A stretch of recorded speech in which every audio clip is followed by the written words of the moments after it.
छोरी का वाक चातुर्य तो देखिए।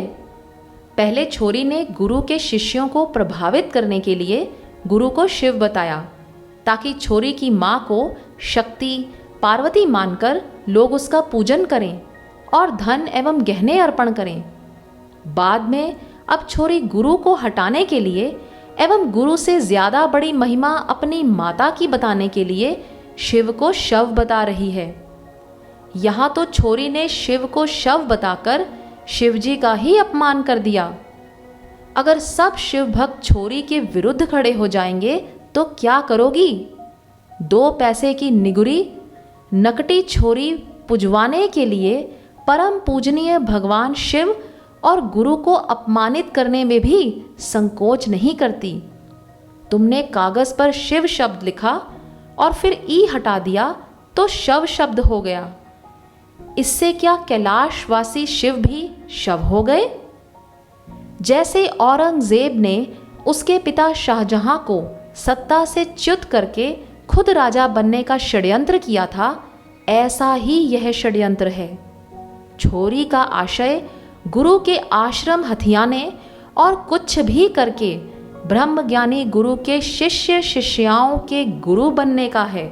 इस छोरी की ऐसी अनर्गल भाषणबाजी ने शिव भक्तों, गुरु भक्तों, हनुमान भक्तों, ईसाइयों, आर्य समाजियों, दशनामियों आदि के हृदय में छुरे घोंप के उनके हृदयों को पीड़ित कर दिया है।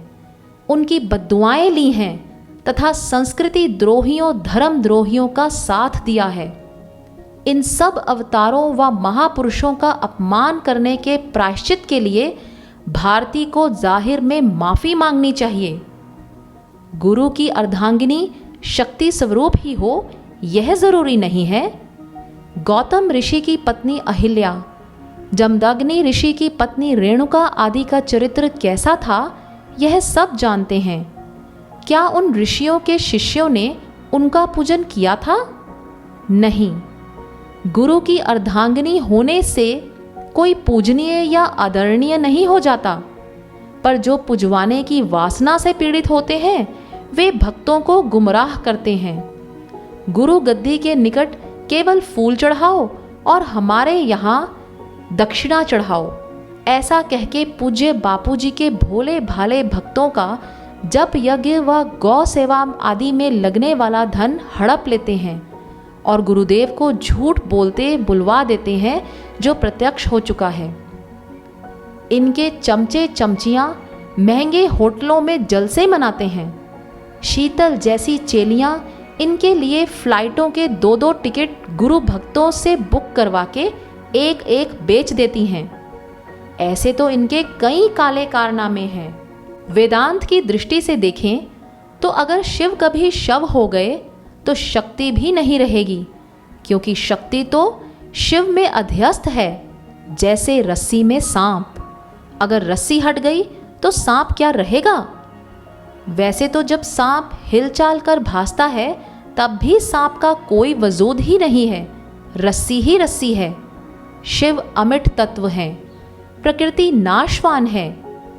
भारती के अनुसार नाशवान शक्ति के बिना अमिट शिव नहीं रहते, पर अमिट शिव के बिना भी नाशवान शक्ति रहती है।